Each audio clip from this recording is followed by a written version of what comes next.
Hi everyone, my name is Edwin Lee.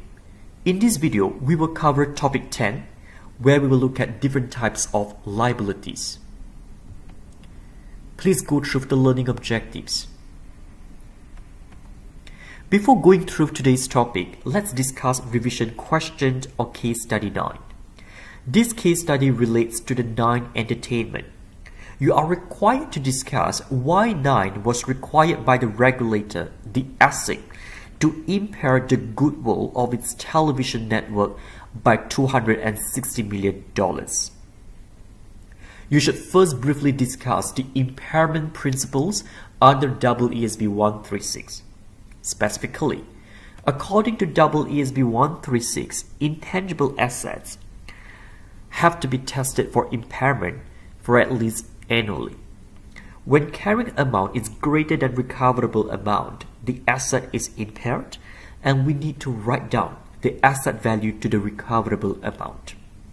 Recoverable amount is the higher of fair value less cost to sell and value in use.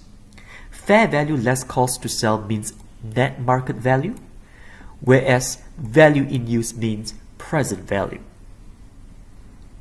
Indeed, if you have read the case, you know that there are several indicators suggesting that the goodwill of the television network is impaired. First, there has been increasing competition from paid television, internet-based television, and other online media for advertising revenue. Television networks have lost significant advertising revenue to online ads and social media advertising. Because of this reason, 9 Entertainment's share price declined significantly in 2015 because investors think pessimistically or negatively about the future prospects of the television industry. They think that 9 will not be able to generate more revenues or more cash flows with its television network. And all this lead to a much lower fair value or value in use, and therefore the impairment should be recognized.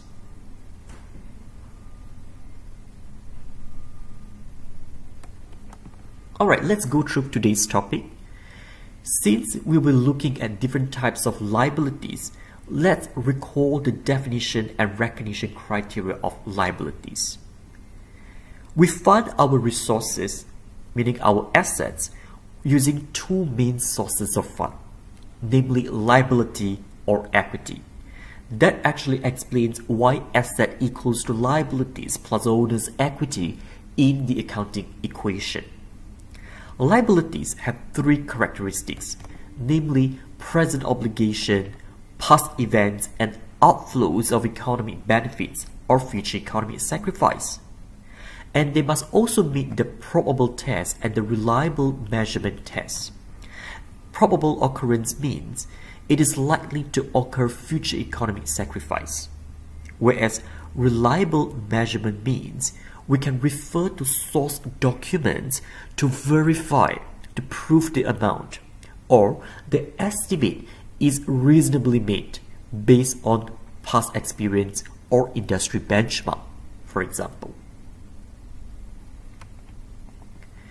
So let's look at the characteristics of liability. The first characteristic is present obligation, and there are 3 types of present obligation. First, legal obligation can arise from contracts. For example, loan, employee services, and credit purchase of goods and services. And legal obligation can also arise from legislation or law. For example, company income tax and GST. Under legal obligation, we always know who are the external parties. For example, we know which employees we need to pay for the salaries, we know which bank we want to repay for the loan, and we know which supplier to pay for their goods and services acquired. And the second type of obligation is constructive obligation.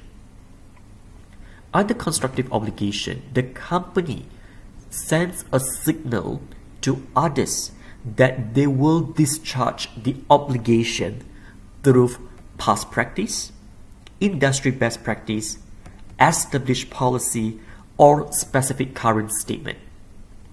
For example, the company is committed to repair the goods within a warranty period, or there's a policy allows customer to return the goods, say within a 30-day period.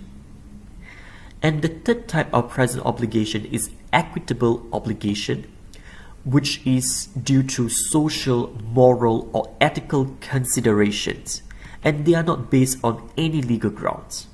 This simply shows that the company believes this as something morally that should be done. For example, the company may still repair goods even after the warranty period. So it is important that we are able to distinguish the types of present obligation. The second characteristic of liability is past transaction or past event that gives rise to the present obligation. A future commitment is not a present obligation because there is no past event. For example, you may have an intention to borrow money or to purchase in the future, but they are only future commitment, not present obligation because there is no past event. And another example for future commitment will be order of inventory. When we order inventory, it does not mean that we have purchased the inventory, and therefore we should not recognize any transaction including a liability, because there is no guarantee that we are able to get the inventory. The supplier can be running out of stock. We should only record credit purchase as a liability only when the invoice was sent by the supplier or the inventory is received. And the third characteristic of liability is future economic outflows or future economic sacrifice, and this can take many forms. For example, payment of cash, such as when we settle accounts payable. It can also involve transfer of another asset instead of paying cash. It can involve provision of services. So think about the repair of faulty products. So some sort of services have to be provided. It can also include conversion of an obligation to equity. So for example, have a look at what happens to Slater and Gordon, which is the listed law firms that went through financial distress. It did not have enough cash to pay the banks. It therefore had to issue equity or shares to the bank as a way to restructure the debt. But of course, shareholders were not happy about this arrangement because the debt for equity swap has diluted the wealth of existing shareholders. So this is basically the decision path for liability recognition. First, we ask whether the item has met all the definition of liability. If not, we exclude the item from the balance sheet, meaning we do not have to recognize it. If yes, we follow up with the second question. Has the item met the two recognition criteria, meaning the probability test and the reliable measurement test? If the recognition criteria are also met, we will recognize the item as a liability in the body of financial statements. If not, we will only disclose it in the notes to financial statements only if it is material. And what does material mean? Make sure that you understand the concept of materiality. It means the item may have a significant impact on decision making. Student task. You are required to circle whether the following definition and recognition criteria have been met and give a conclusion. In this case, BHP issued $10 million debentures. Debentures means bonds, and debentures have maturity, in this case 5 years. The coupon or interest is 10% per year. Is there any present obligation? The answer is yes, because BHP has a contractual or legal obligation to pay investors coupon every year and buy back the bonds 5 years later. Would there be future economic sacrifice or outflows? Definitely yes, because BHP will pay coupon every year and have to buy back the debentures 5 years later. Is there any past event? Yes, because the debenture was issued by BHP. Do you think the future economic outflows are probable?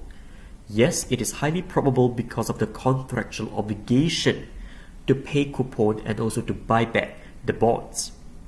And can the amount be reliably measured? Yes, because the face value of the debenture is $10 million and we know what is the coupon rate. So what is the conclusion? The debentures, the bonds, should be recognized as a liability on the balance sheet because all definition and recognition criteria of liabilities have been met. Another student task. Coles Limited. In this case, Coles Limited is a parent company. So the parent company signed a loan guarantee for $2 million for its subsidiary company, Denty James. Okay, so Coles Limited is the parent company, Denty James is the subsidiary company. And Denty James, the subsidiary company, is in an excellent financial position. So is there any present obligation?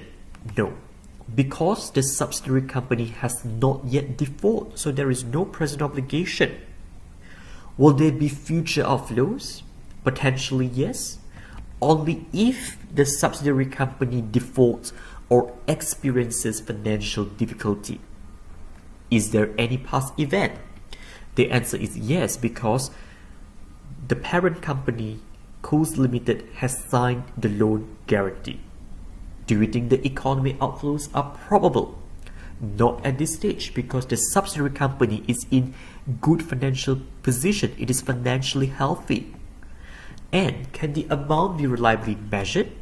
Yes, because we know that the face value of the loan is $2 million. So, what is the conclusion? Since it does not meet all the definition criteria of a liability, we do not have to recognize the loan guarantee as a liability.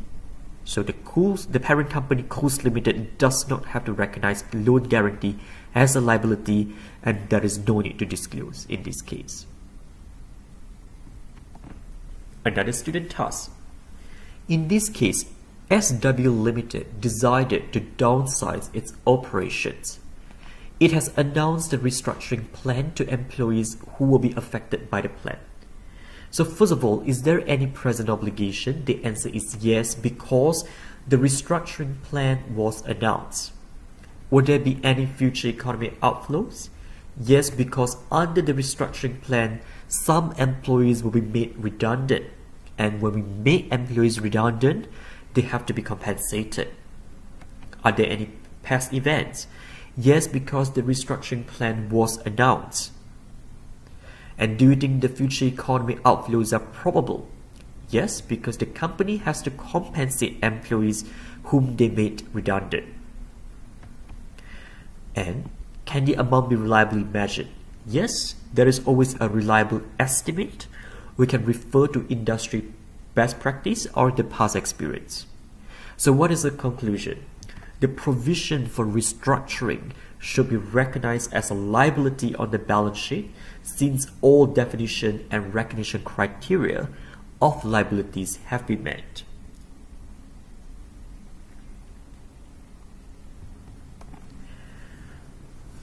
Now, let's review different types of current liabilities and non-current liabilities. Current liabilities are obligations that are expected to be settled within the next 12 months. And we record current liabilities at nominal value, meaning undiscounted value. Because it is within 12 months, we do not have to calculate the present value. We do not have to discount the cash flows. So we ignore the time value of money. And we need to keep monitoring the relationship between current asset and current liabilities. We need to make sure that we have more current assets than more current liabilities, so we can meet short-term obligations when they fall due. Examples of current liabilities include accounts payable, notes payable, dividends payable, current tax liability, accruals, unearned revenue, provisions, and so on. And we will look at each of them. So that is student task. On 1st July 2016, Jocelyn issued a 10-year note, $50,000 as the face value, and the company will pay $5,000 per year starting from 1st July 2017. At the end of year 1, which is at 30th June 2017, how much will be the current liability and how much will be the known current liability?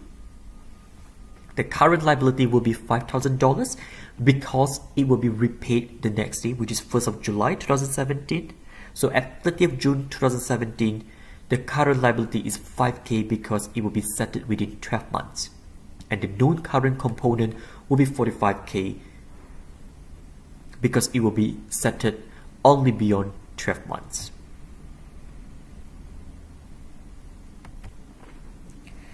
Let's now look at different types of current liabilities. So we have learned what is accounts payable. Accounts payable arise when we purchase goods and services on credit. Here we will debit assets such as inventory or PPE. If we purchase the inventory or PPE, meaning if we purchase something tangible, or we will debit expense. We will debit expense when we purchase services such as advertising, insurance, repairs, and so on. And we will credit accounts payable if those amounts are unpaid. And the invoice we receive is the evidence of debt, and usually it is interest-free if we meet the terms, meaning if we pay on time. GST payable. GST payable is a type of legal obligation. It is required by legislation or law. We calculate the net amount of GST and settle the differential amount through the business activity statement BUS every month or quarter. And we know that if GST payable is greater than GST recoverable, we have to pay the differential amount to the ATO. So please revise topic 6 to make sure that you understand which transactions are and are not subject to GST and how to account for transactions when they are GST. Another student task. Provide journal entries for the following transactions. On 23rd February, we sold goods on credit for $99,000 inclusive of GST on terms 1, 10, and 30. The goods has a cost of $45,000 net of GST. So there will be two sets of entries. First, let's record the selling price, the sales revenue as selling price. So we debit accounts receivable $99,000 inclusive of GST. And then we credit sales revenue $90,000 net of GST, meaning times 10 over 11, and credit GST clearing or GST payable $9,000, which means 1 over 11. Then we record the cost of goods sold under the perpetual method. Debit cost of goods sold, credit inventory $45,000. And for the second set of entry, there is no GST effect. Then on the 28th of February, we received the money from the customer. And because the customer pays us within 10 days, we will give discount. So we debit discount allowed. And here we take $99,000 times 1% and times 10 over 11 because we need to take out the GST. So this gives us $900. And we debit GST clearing or debit GST recoverable. $99,000 times 1% discount times 1 over 11. That gives us 90. We debit cash at bank 98010. So $99,000 times 99% and credit accounts receivable $99,000.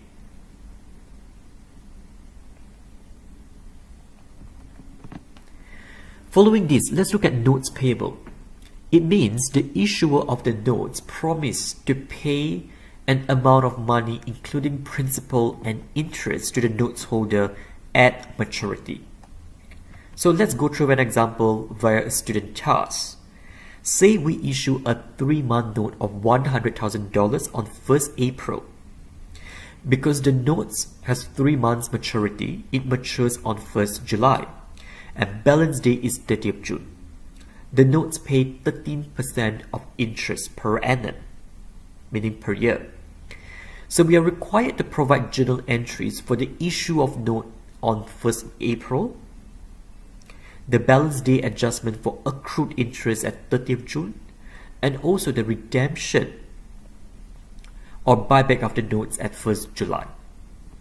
So on 1st April, when we issue the notes, we debit cash credit notes payable $100,000 at face value.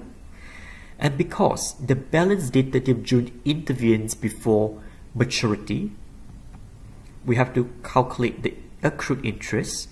We debit interest expense, credit interest payable 3250. And this is calculated as $100,000 multiplied by 13% and multiplied by 3/12.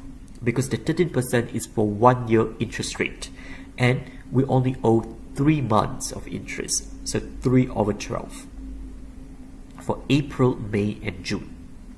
The next day, 1st of July, at maturity, we will buy back the notes. So we debit notes payable $100,000 at the face value. Then we debit interest payable 3250. So here we have actually closed both liabilities account, and then we credit cash at bank 103,250 when we buy back the notes and when we pay the interest on 1st July.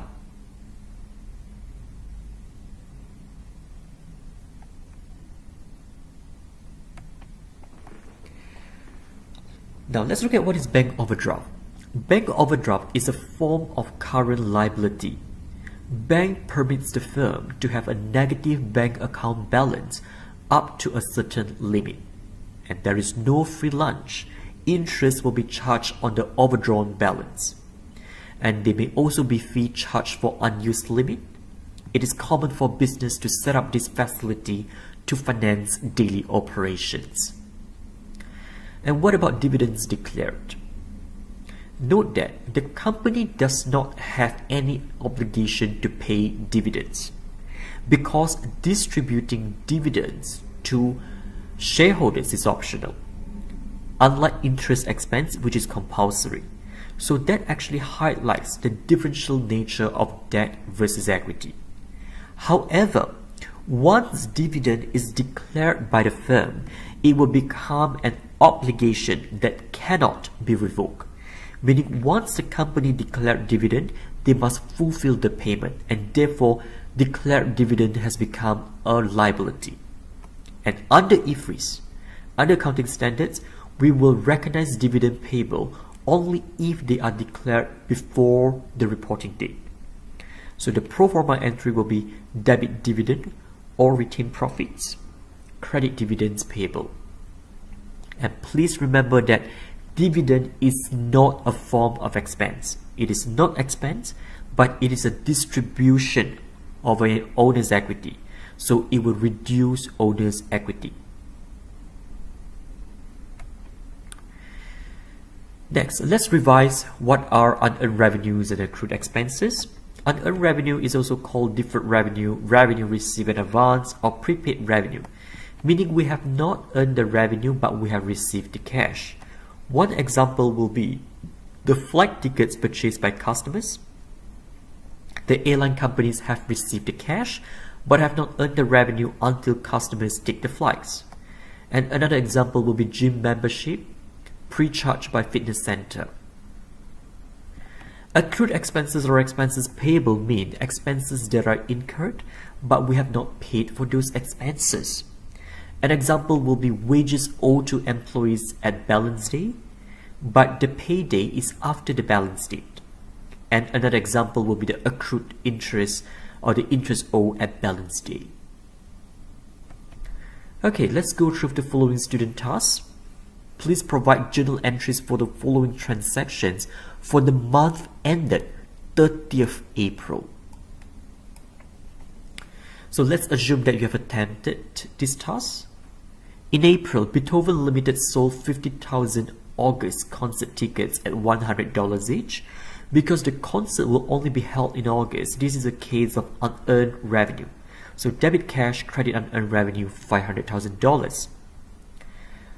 Then item B, you issued $200,000 share capital in April, and proceeds were used to reduce the bank overdraft of $15,000.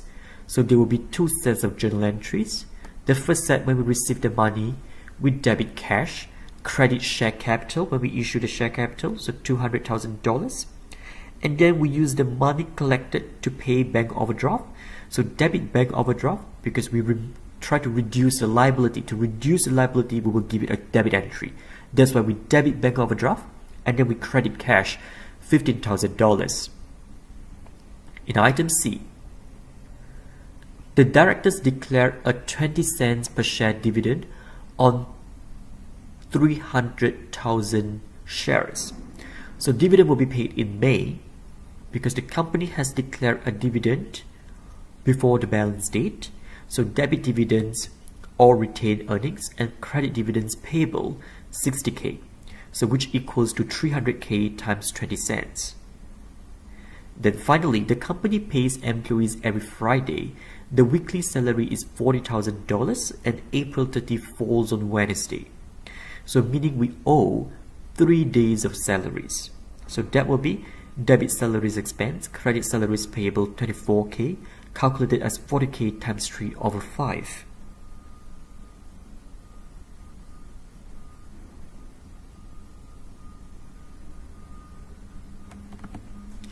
Next, let's look at third-party collections. Third-party collection means companies will collect money on behalf of third parties, including the government, the ATO, the union, or the insurance company. Examples of third-party collections include GST, payable to the ATO, various employee deductions such as superannuation, union fees, PAYG, payroll on costs such as employer superannuation contribution, payroll tax, and so on. And these third-party collections will be classified as current liabilities. Now let's look at payroll liabilities, which involve third-party collections such as PAYG, superannuation, and union fees payable. So there are two parts of payroll liabilities. Let's look at the first part. In the first part, we will record wages and salaries with a debit entry and at the gross amount, which means the total amount. And then we will credit each deduction payable, and we will discuss those deductions in the next slide. And we will also credit cash with the net amount. So this is the amount that employees actually receive. It is the amount that they actually bring home every week or every fortnightly. So we mentioned that we will also credit each deduction. What does deduction mean? So please bear with me and have a look at the next slide. We come back to this slide later. So what are deductions? Deductions are collections from employee salaries that will be forwarded to the relevant organizations. So deductions can include PAYG, withholding, which is employee income tax. So this income tax is the employee income tax, not the company income tax. Okay, so employee income tax collected on behalf of the ATO.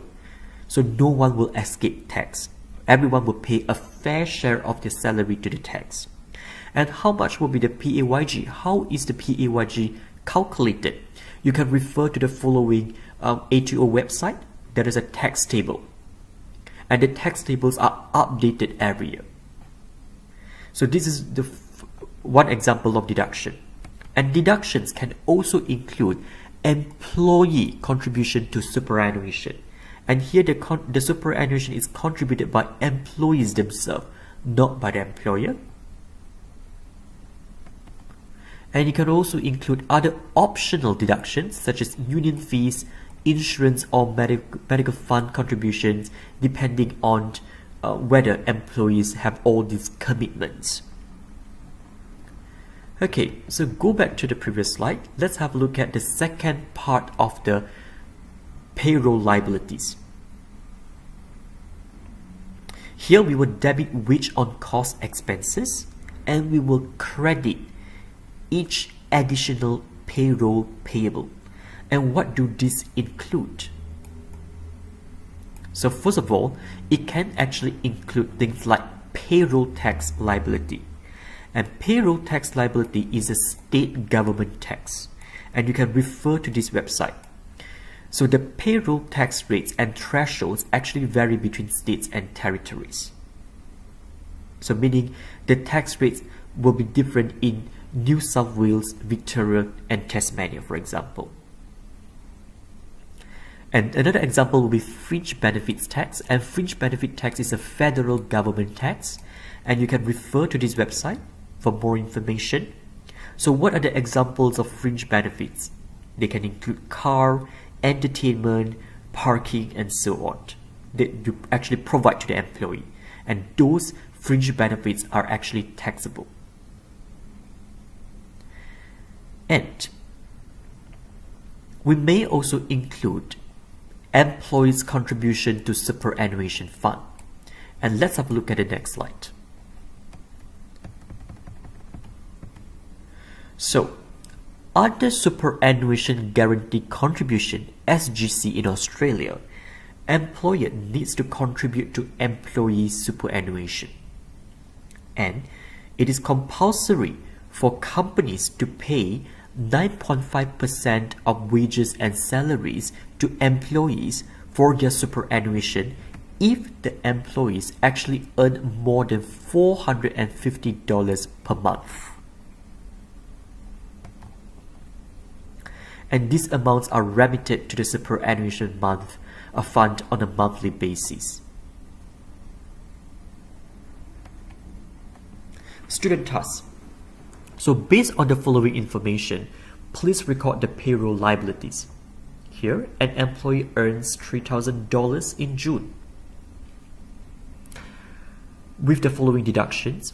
So PAYG withholding tax is $750, union fees $27, and the super, which is actually contributed by employee himself or herself, is $270.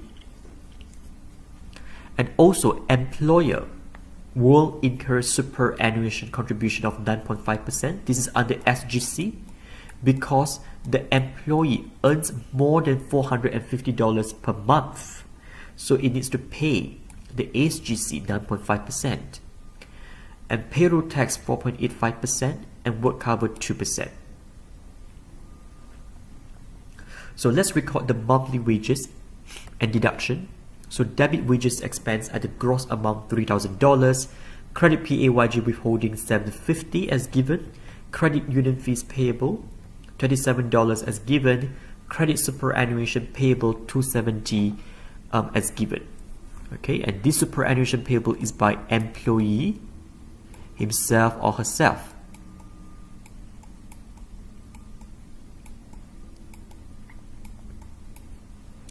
And all these are considered as deduction.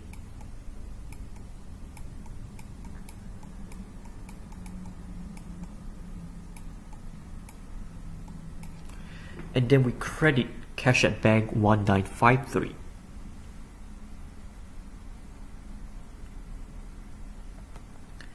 Then in the second part, we will record the additional payroll costs borne by the employer.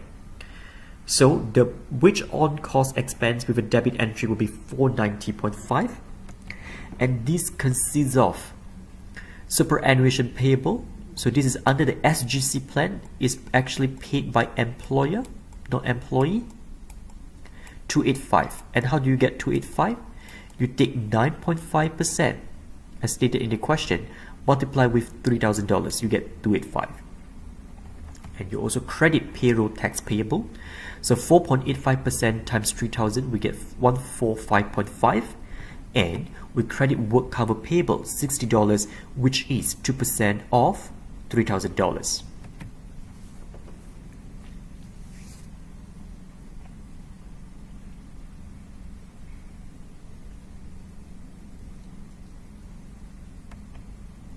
Next, let's look at provision. Provisions are defined by ESV 137 or IAS 37 as a liability of uncertain timing or amount. According to the standards, we shall and can only recognize provisions if the present obligation is either legal or constructive. So here, when you recognize a provision, it cannot be based on equitable obligation, because previously we mentioned about 3 types of present obligation, remember? Legal, constructive, and equitable. To recognize a provision, the present obligation must be either legal or constructive. It cannot be equitable. And it must also show other characteristics of liability, including past event, outflows of economic benefits. It can be reliably measured, and there will be probable occurrence. So examples of provisions include warranties, restructuring activities, and employee benefits. So, how are provisions different from payables and accruals? Generally, payables and accruals, for payables and accruals, the timing are actually more certain. They are known or are more certain than provisions. Another difference is that accruals are often reported as part of the trade and other payables, but provisions are by themselves reported separately. And how are provisions different from contingent liabilities? Most of the time, people tend to get confused between provisions and contingent liabilities. What are those differences? And the differences are important. So both provisions and contingent liabilities are uncertain in timing or amount, but provisions actually meet all definition and recognition criteria of a liability. However, contingent liabilities do not manage to meet all criteria. And another difference is that provision is based on a past event that gives rise to the present obligation, but contingent liability is based on a future event. Provisions are recognized and recorded on the balance sheet, but contingent liabilities are not recorded in the balance sheet. They are only disclosed in the notes to financial statements if they are material. So make sure that you know the differences between provisions and contingent liabilities.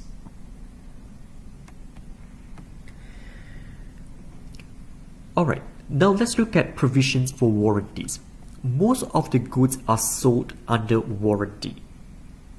The sale of goods itself is actually considered as a past event, constitute a past event.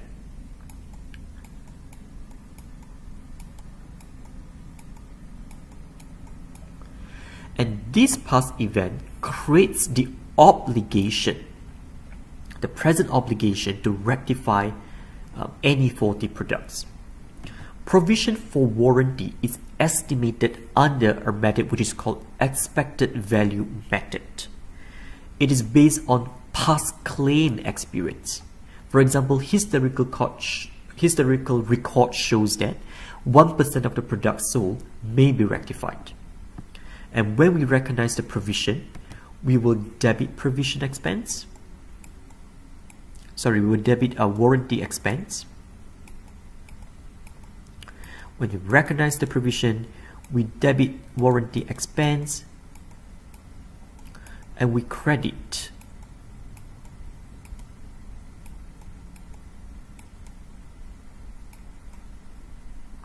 provision.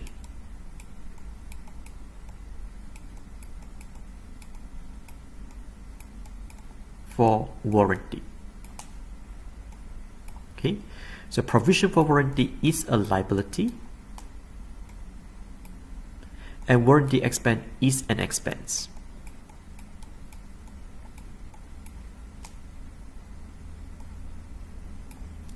And why should we recognize warranty expense? Because of the matching principle. So we recognize the expense to match the sale revenue that we generate in the current period, in the same period, so our profit is more useful for decision making.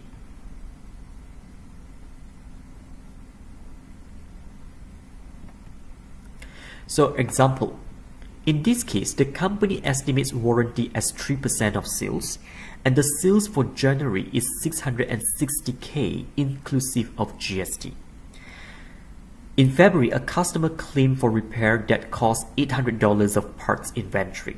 So at 31st January, we debit warranty expense, credit provision for warranty 18K. And how do we calculate that? So we take 3% multiplied with the monthly sales. The monthly sales is $600,000, so you have to take out the GST. 660 is GST inclusive, so we take out the GST, it becomes $600,000 times 3%, debit warranty expense, credit provision for warranty, $18,000. Then, in February, when the customer claimed the warranty, debit provision for warranty, credit parts inventory, $800. Student task. In this case, the company estimates that 80% of the goods sold has no defect, 15% of the goods sold have minor defects, and 5% of the goods sold will have major defects. So, if minor defects were detected in all products, the repair costs $0.5 million. If major defects were detected in all products sold, meaning 100%, then the repair cost will be $3 million. So, how much provision for warranty should the company recognize? So, under the expected value method, 80% of 0, 15% of 0.5 million, and 5% of 3 million. So, that gives us 235K. So, as part of the journal entry, debit warranty expense, credit provision for warranty, 235K. So that actually shows how provision for warranty is normally estimated.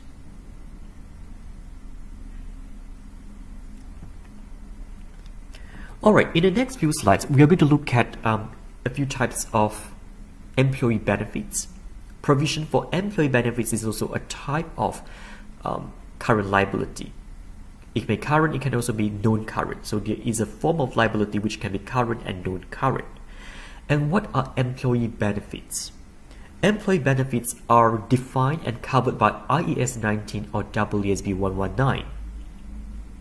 They are any consideration that the entity gives to employees in exchange for their services.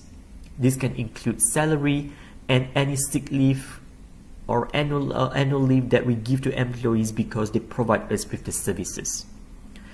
So we split employee benefits into short-term versus long-term. Short-term employee benefit obligations will be settled within 12 months. Examples will include wages, salaries, short-term compensated absences such as annual leave and sick leave. And we record them at nominal value or undiscounted value. Because it will be settled within 12 months, there is no need to calculate the present value. So we try to keep things simple here. We measure at nominal value, undiscounted value. On the other hand, long-term employee benefits will be settled beyond 12 months. Examples will include long service leave and any post-employment benefits. So we will measure them at present value or discounted value. So we will discount future cash flows to today's value. An accounting standard tells us which discount rate or interest rate to use. We shall use high quality corporate bonds rate, meaning those rate with good rating,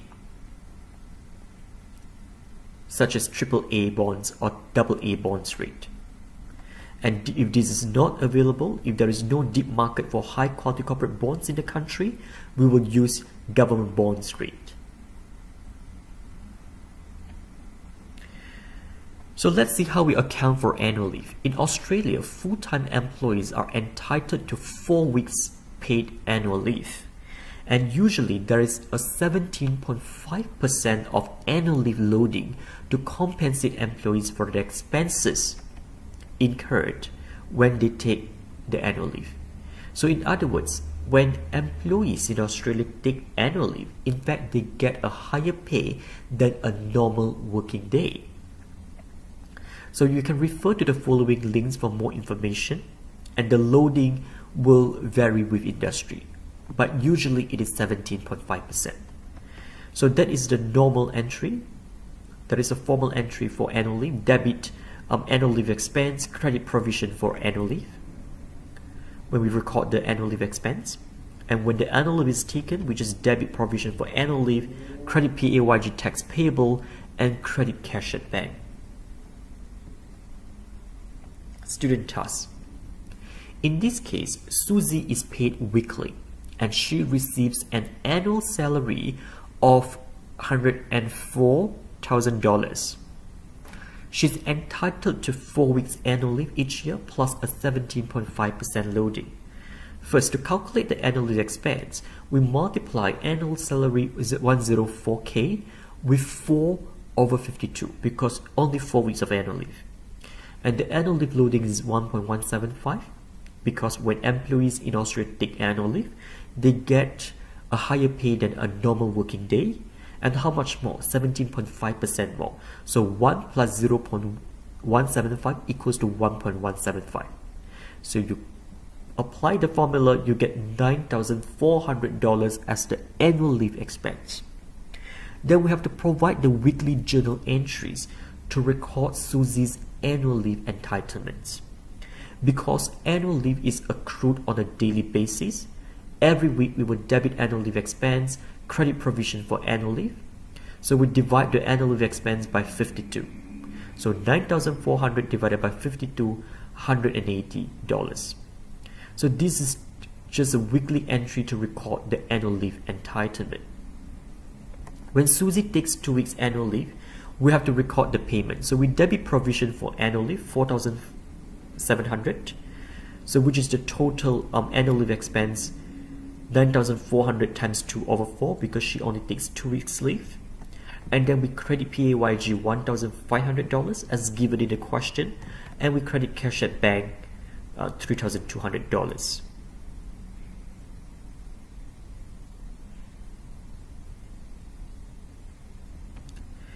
Alright, now let's look at sick leave. Sick leave is also a common type of employee benefits. There are two types of sick leave, accumulating and non-accumulating. Let's have a look at non-accumulating sick leave. Non-accumulating sick leave means any unused sick leave cannot be carried forward to the next period, so no provision is recognized.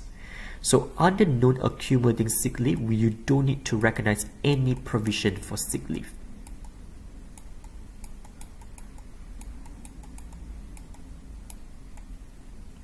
So what happened is, when employees take the sick leave, we just debit sick leave expense, credit cash. On the other hand, under accumulating sick leave, you need to record the provision. You need to recognize provision for sick leave. And there are two types of accumulating sick leave. So generally, accumulating sick leave means unused sick leave can be carried forward to the next period. So the calculation for provision for accumulating sick leave depends on whether it is vesting sick leave or non-vesting sick leave. Vesting sick leave means any unused sick leave will be paid out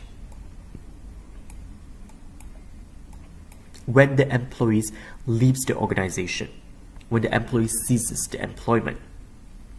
So we assume that the probability of sick leave being taken is 1.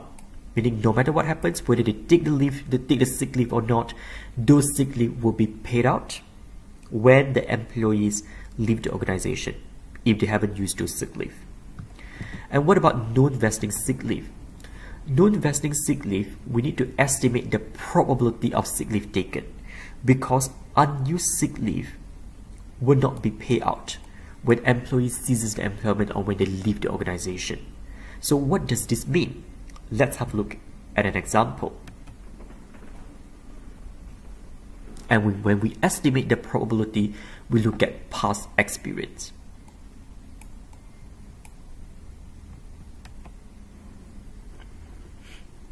So in this example, Bora Limited has a total weekly payroll of 320K.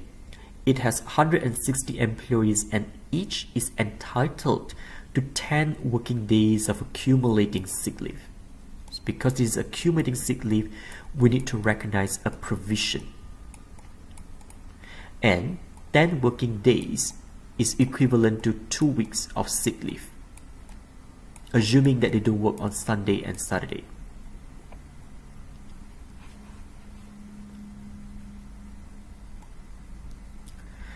So among the 150 employees, they are entitled to non-vesting sick leave.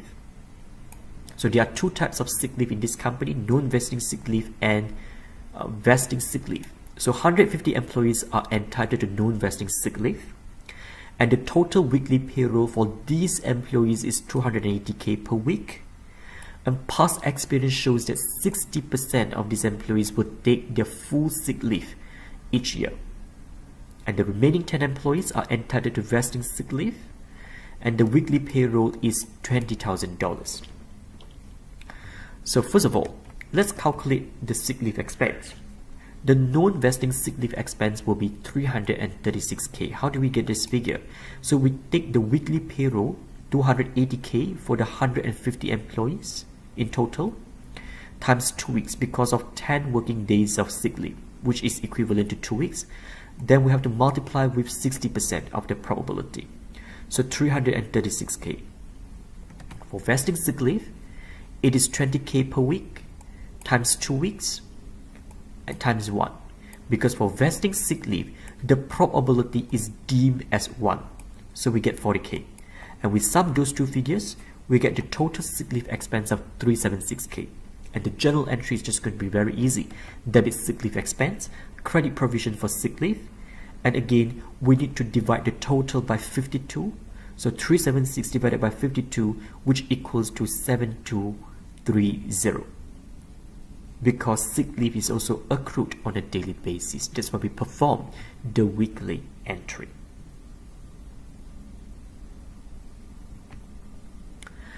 We also look at non-current liabilities, which are settled beyond 12 months. So examples include loans, debentures, or bonds. So here we need to calculate interest to recognize the time value of money because it extends beyond 12 months. So there will be time value of money. And another form of non-current liabilities is long-term employee benefits, such as provision for long service leave, which will actually involve very complex judgment and estimations. And you will learn more non-current liabilities in more advanced accounting units later. So this example shows how current and non-current liabilities are presented in the balance sheet. The company borrows $5 million on 25th March 2016, meaning the company will repay, and annual repayments are to be in installments over the next 5 years, meaning the company will repay $1 million every year. And the company will also pay interest from 26 March onwards. So the interest rate is 9% per annum. What happens here is, in the balance sheet at 30th June 2016, under current liabilities, interest payable is 119,589. This is calculated as $5 million of the loan amount times 9%. That is the interest rate for a year, but you need to apportion that because only 97 days of interest are accrued as at 30th June 2016 from 26 March to 30th June, 97 days. So times 97 over 365, it is 119,589. And the loan payable will be $1 million under current liabilities because in the next 12 months, the company is going to make the first installment, which is $1 million. And the remaining $4 million of installment will be considered as non-current liabilities because 1 plus 4 equals to 5 million, which is the loan amount. So we actually split the loan into current part and non-current part, and under the current part we further consider the interest payable. So what happens when companies issue debentures or bonds? So debentures or bonds are written promise by borrowers or issuers to pay a principal amount at a specified time in the future and interest in each period at a specified rate or fixed rate. So bonds can actually be issued at par, discount, or premium, and the treatment is slightly different. Our focus in this unit is the bond that are issued on par or face value, meaning the amount that holders will receive at maturity will be the same as fair value. Okay. So par value or face value means the amount that the bondholders will receive at maturity.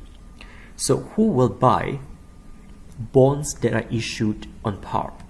Those investors who believe that the coupon rate matches the market interest rate will buy the bonds on par. And what is coupon rate?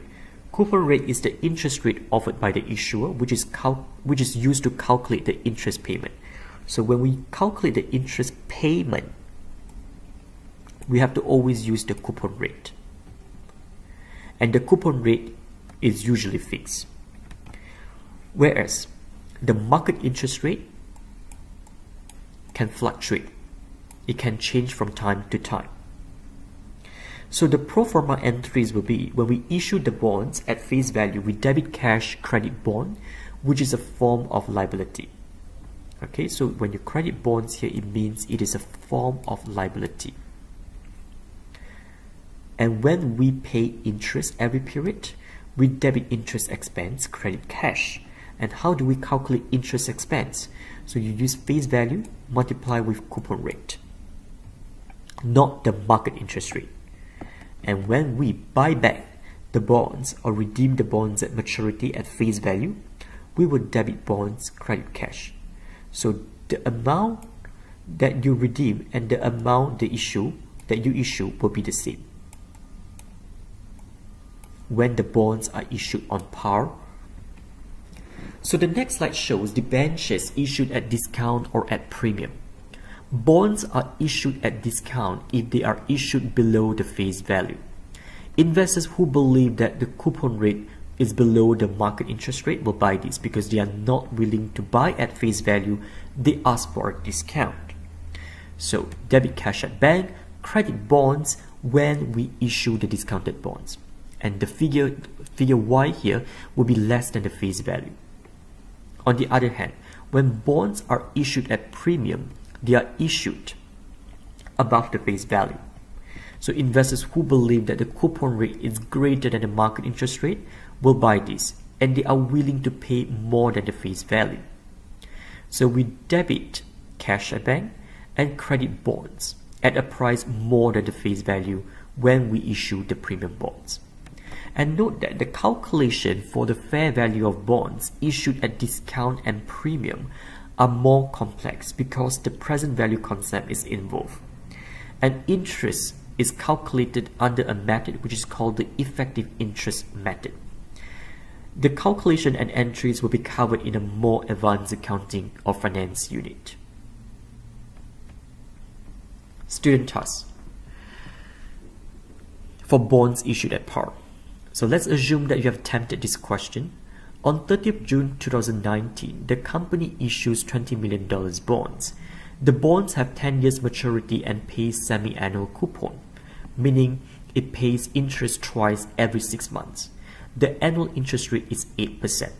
So on 30th June 2019, we record the issue of bonds, debit cash, credit bonds, $20 million. And on 31st December, we pay the first interest, debit interest expense, credit cash 800K, calculated as face value 20 million times 8%. But the 8% is for 1 year. Interest, we have to divide it by 2 because we are paying semi-annual coupon or semi-annual interest in this case.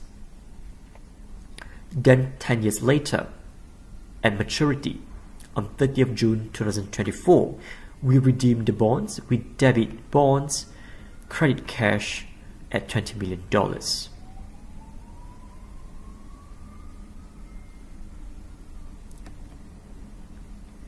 Alright, in the next 10 slides, we will give you a preliminary insight on lease accounting.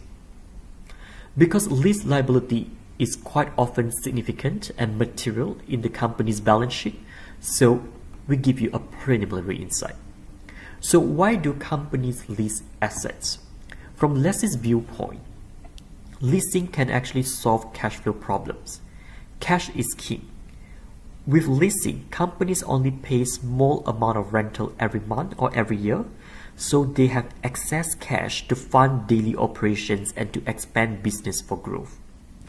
Second, that's for financing reason. Not every company is able to obtain loan, and for leasing, the finance is always up to 100%. Whereas if you talk about bank loan, it is only up to 80% or 70% in most circumstances. And finally, for leasing, you can negotiate the contract to be at a fixed rate, which is ideal for risk management. In other words, in the lease contract, the interest rate is always fixed. On the other hand, for bank loan, usually we pay variable rate interest, meaning the interest rate can fluctuate from time to time. Sometimes it can be higher, but sometimes it can also be lower. So there is a greater uncertainty, greater risk. So to account for leases, we rely on a new standard which is called IFRS 16 or ESB 116 leases. This standard was issued in 2016 and will fully replace ESB 117 or IAS 17, the current standard, in 2019. Under the new standard, lease is defined as a contract that gives lessee the right to use an asset. So lessor gives lessee the right to use the asset, and in return, lessee will pay lessors periodically. In other words, lessor is actually the owner of the asset, but they give lessee the right to use the asset, and because they pass the asset to lessee, they lose the control,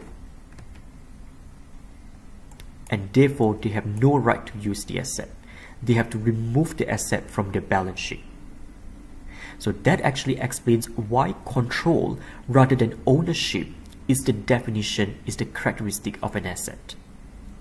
Lessee is not the owner.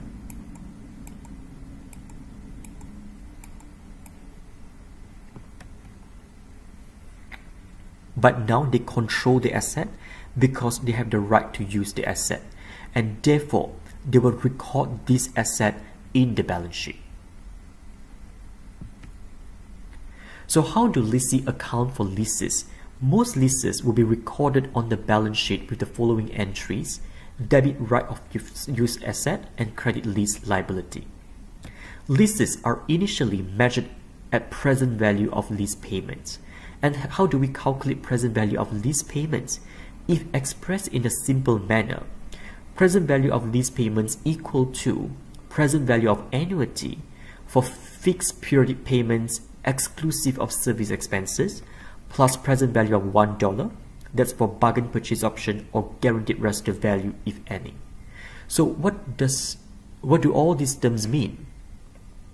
So some explanation for the term.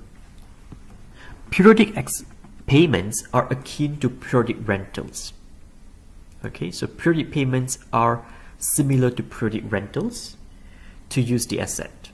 And what about service expense? Service expense are reimbursements to the lessor. Examples can include repairs, rates, and insurance. They are excluded because they can only maintain the asset condition rather than improving the asset condition. They cannot increase the service potential of the asset to generate more economic benefits. That's why we will exclude it. And what about bargain purchase option? Bargain purchase option means the lessees will have a choice to purchase the asset at a price significantly lower than fair value or market price of the asset. And what about guaranteed residual value? Guaranteed residual value is the residual value of the asset at the end of the lease term that is guaranteed by the lessee. Okay, so this is the residual value of the asset at the end of the lease term, not at the end of the useful life. And who guaranteed it? Usually by the lessee. And what does it mean by present value of annuity? If you've done finance, you know that this is actually to discount a series of equal future amount to today's value. And what is present value of $1? And again, if you have done finance, you know that this is to discount one future amount to today's value. And of course, we will look at a few examples to illustrate the ideas. Because we have recorded lease asset and liability initially, look at your initial recognition. We record an asset and we also record a liability. Asset and liabilities are permanent accounts, so we need to think about their subsequent measurement. For the right of use asset, we need to amortize or depreciate to reflect the consumption pattern. So this is consistent with matching principle because we match depreciation expense or amortization expense against the revenue earned.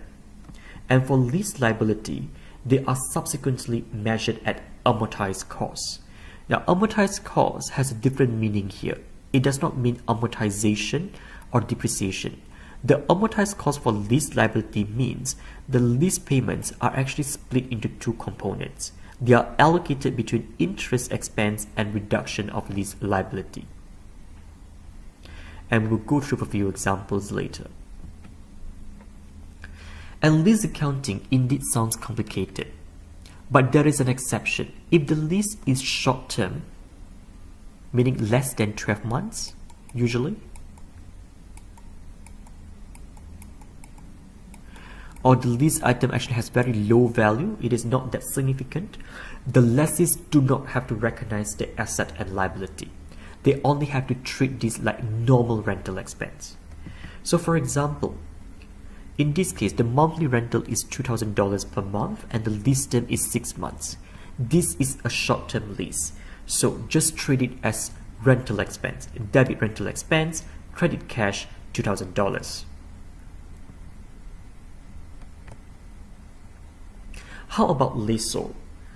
How will lessor classify the lease? The lessor will classify the lease as either a finance lease or operating lease. A finance lease is also called a capital lease. It is a lease where lessor substantially transfer ownership risks and rewards of an asset to the lessee. So note the keyword here. It is substantially transfer.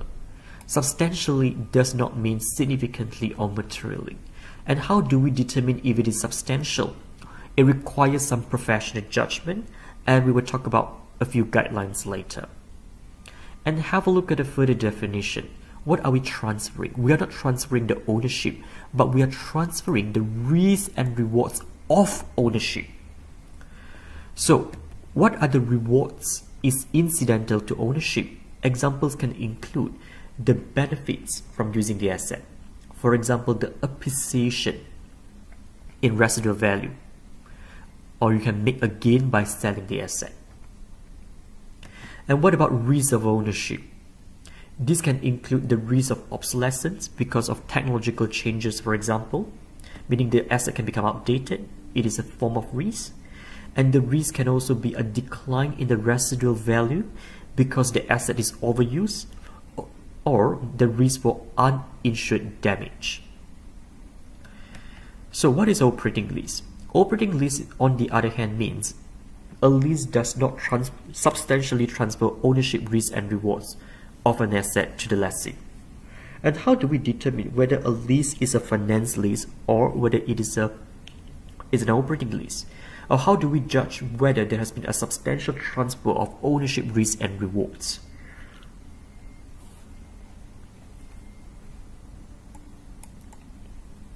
So to show that it is a finance lease, there are a few indicators. First, the lease is non-cancelable, or we can cancel it but we need to pay significant penalties. Second, the lease term is a major part of the economic life of the asset. So what we would do here is we would do some ratio calculation. We would divide lease term by the useful life of the asset. If it is greater than 75%, it shows evidence for a finance lease. And third, we will calculate whether present value of lease payment is substantially all of the fair value of the asset, and it needs to be at least 90% to show the evidence for a finance lease. Next, ownership is expected to be transferred at the end of a lease term. and you may find bargain purchase option. Note that you do not have to meet all the conditions here. You just need to satisfy the majority of the conditions to classify the lease as a finance lease. So lessor will further classify the finance lease. If it is a finance lease, lessor will further classify it into either a direct financing or manufacturer type lease. In a direct financing lease, the lessor acts like a financial intermediary. Basically, the lessor purchases the asset and leases it to the lessee. On the other hand, in a manufacturer type lease, the lessor is a manufacturer or dealer, meaning the lessor produce or manufacture the asset and then they lease the asset to the lessee. And here we focus on direct financing lease. So initially, the lessor will record the following: debit lease receivable at net investment in the lease, which means present value of lease payment from lessee, which we mentioned on slide 38. So you can actually refer to slide 38 to see how present value of lease payments are calculated. We debit residual asset if there is any unguaranteed residual value.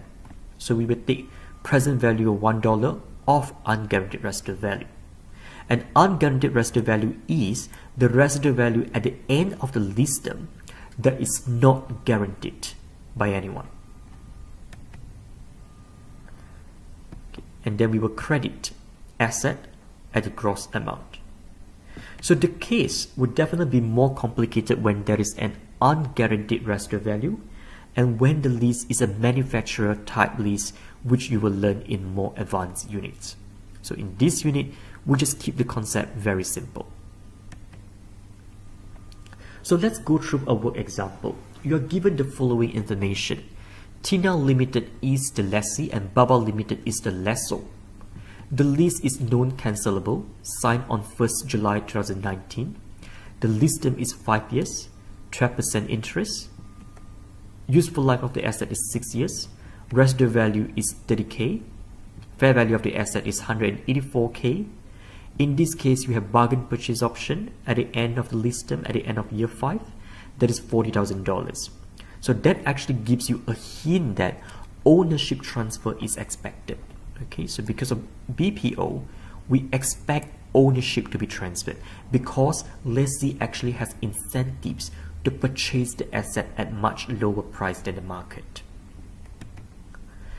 And the annual payment is $50,000 made at the end of each year, and the first payment will begin on 30th June 2020. And note that this $50,000 includes $5,000 that will be paid to the lessor for insurance and maintenance of the machinery. So this $5,000 is actually service expenses. And we must exclude service expenses because service expenses do not improve the condition of the asset. It only maintains the condition of the asset, and therefore we cannot capitalize them. And how do we depreciate the asset? On a straight line basis. So we will address the following requirements one by one. So part A of the question requires you to calculate present value of lease payment. So please refer to slide 38 for what is to be included in lease payment.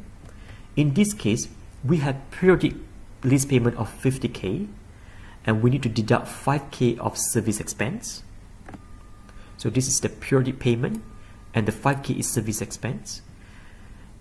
And because periodic lease payment and service expenses are a series of cash flows, you pay in every year. So we have to use present value of annuity to discount it. So in this case, I equals to 12% or N equals to 5 for the lease term. And you can apply this formula as well. So that gives you your discount factor of 3.6048 for the periodic lease payment exclusive of service expenses. Then in this case, we have to consider whether we have guaranteed residual value. The answer is no. And do you have a bargain purchase option? Yes, the bargain purchase option is $40,000. It must also be included. And because bargain purchase option is only a one-time value, we have to discount it with present value of $1 formula, where n equals to 5 are equals to 12%. So the total PV of LP is 184K. In part B of the question, we have to determine whether the lease is a finance lease or an operating lease from the leaseor's viewpoint. And how to answer this question? We have to actually refer to slide 40 for the guidelines. So first of all, the PV of LP is substantially all of the FV of the asset. Because if you take 184K, which is the PV of LP you calculated from part A, and divide it by the fair value of the asset, which is given in the question, which is also 184K, you actually get 100%, which is greater than 90%. So this suggests that it is a finance lease.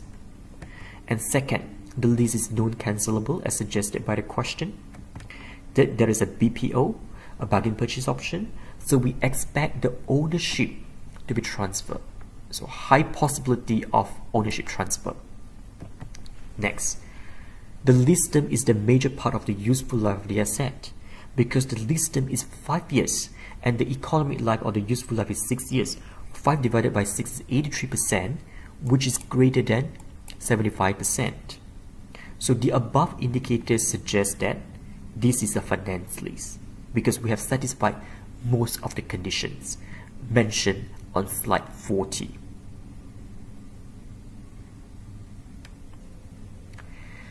Now, required by part C, sub-question 1, let's prepare a lease payment schedule for the lessee.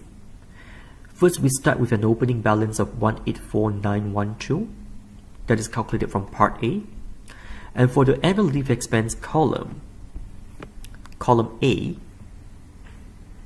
we will include 45K for each period, which is the periodic payment 50K minus service expense 5K. And at the end of the lease term, we need to further include 40K of BPO. Then, for column B, we will calculate the interest expense. And there is no interest on 1st July 2019 because this is the day that we actually signed the lease contract. But from 30th June 2020 onwards, there will be interest expense. And how do we calculate interest expense? We just use the outstanding lease liability balance and multiply with 12%, which is the interest rate. So for example, how do you get 22189? So you take the opening balance 184,912 times 12%, you get 22189. And how do you get 19452? Similarly, you take the opening balance 162101 times 12%, you get 19452. And you can calculate the remaining interest following the similar logic. And you find that your interest expense will become smaller and smaller over time. If you look at column B, the figure will become smaller. Then in column C, you just take the difference between column A and column B. So for example, 45K minus 22189, that will be 22811. That will be considered as reduction of lease liability. It is similar to principal repayment. And you find that for your column C, the figure will become greater and greater. Then finally in column D, you have to calculate the outstanding balance of lease liability. So how do you do that? You use the opening balance minus lease liability reduction to get the current closing balance. For example, how do you get 162,101? You take 184,912 minus 22811, you get 162,101. And how do you get 136,554, for example? You can use 162,101 minus 25548 to get 136,554. And you must always bring the last figure in the table to 0 at the end of the lease term. And there may be some rounding error for a few dollars. As long as it is small, that is fine.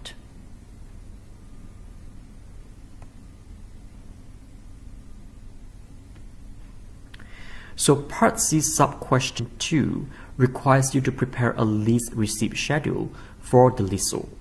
Look, in this case, because there is no guaranteed residual value, because there is no unguaranteed residual value,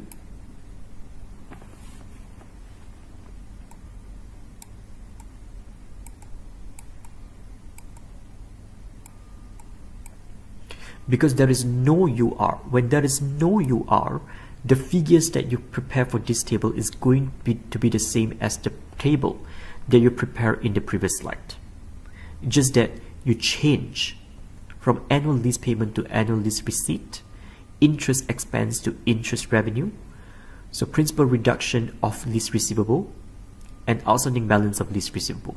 You just change the label of the table, but the figures will remain the same, because in this case there is no unguaranteed residual value, so the example is much simple. Alright, now let's look at part D of the question. We need to prepare journal entries for both lessee and lessor. On 1st July, lessee recognized a finance lease, so debit right of use asset, credit lease liability 184K, and we calculate this figure from part A.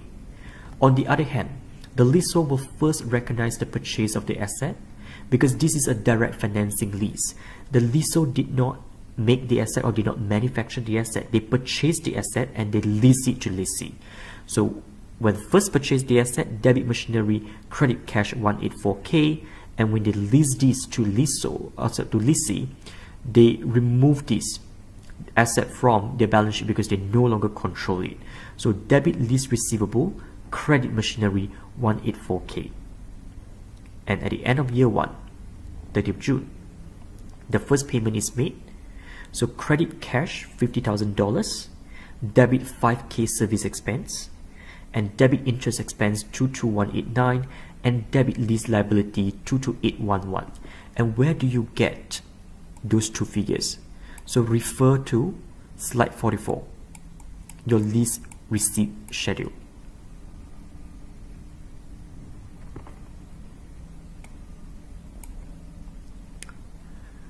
And on the other hand, the lessor will receive the payment from lessee, so debit bank $50,000, credit service expense recoupment $5,000.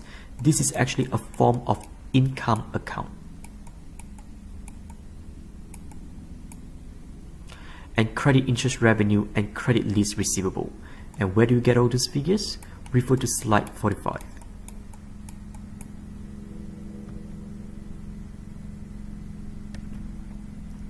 On 30th June 2020, lessees used the asset to generate revenue, so you have to recognize depreciation. So debit depreciation expense, credit accumulated depreciation 25819. In fact, there are two ways to calculate depreciation as stated here. If we expect ownership to be transferred, depreciation is calculated as usual. So value minus residual value divided by useful life. But if we don't expect the ownership to be transferred, we have to use value of the asset minus guaranteed residual value and divided by lease term. So which formula to apply in this case? In this case, there is a bargain purchase option BPO. So we expect the ownership to be transferred. When we expect the ownership to be transferred, we take the value of the asset 184912 minus $30,000 of residual value divided by useful life 6 years. So that gives us 25819 per year under the straight line basis.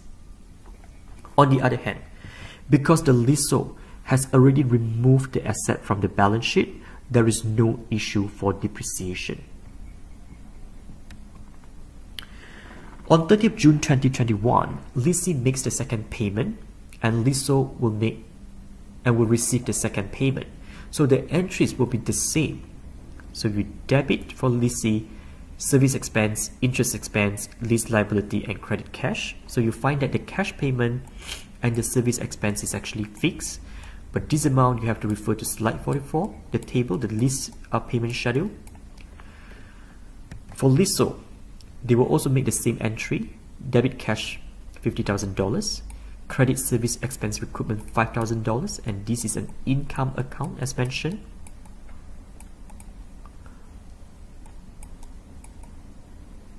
and credit interest revenue and credit lease receivable but with different amount.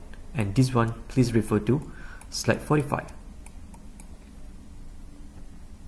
And again, on 30th June 2021, lessee would do the same entry for depreciation under the straight line method. So debit depreciation expense, credit accumulated depreciation 25819, and the lessor does not have to record the depreciation.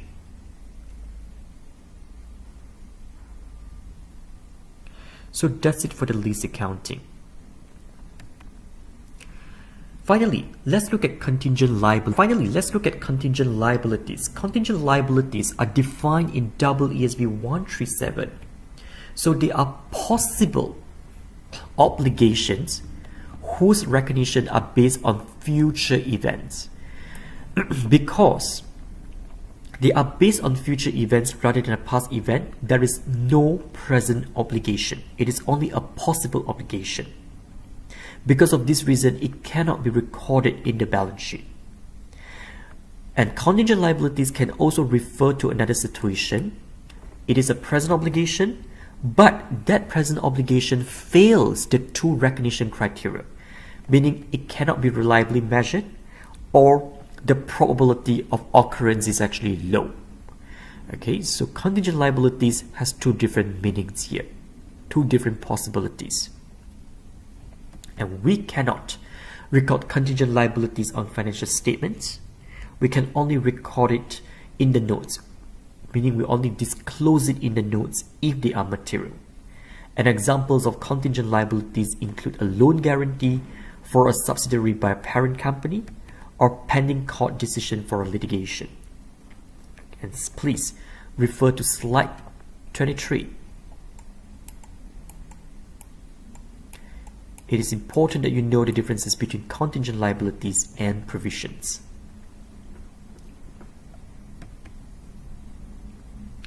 Student task. Manufacturer gives 3 years warranty for the product sold. Based on past experience, it is probable that there will be some claims and the obligation can be reliably measured. So is this a provision or contingent liability? So you're going to ask a few questions. Is there any past event? Is there a present obligation? Can it be reliably measured? Are there probable future economy outflows? If all these conditions can be satisfied, then it is a provision. Otherwise, it should be a contingent liability. In this case, we know that there is a past event because we have sold the products, and the sale of products actually leads to present obligation. And as stated in the question, there will be some claims. So there are probable economic outflows, and the outflows can be reliably measured based on past experience. So because of this reason, this case is clearly a provision. So the provision must be recognized. Let's look at another case. In this case, 10 people died from food poisoning from products sold by a firm. The firm was sued and the case is still pending. The lawyer thinks that most likely the firm will win the case, assuming that the obligation can be reliably measured. So first of all, is there any present obligation? The answer is no, because the court decision is still pending. When there is no present obligation, then this cannot be a provision. And according to the lawyer's advice, the probability of losing the case is very low. So less probable future economic outflows. Because of this reason, no provision should be recognized, but the firm can disclose it as a contingent liability in the notes if it is material. So that's basically for this topic. Please attempt revision question or case study 10, and we will cover at the start of the next topic.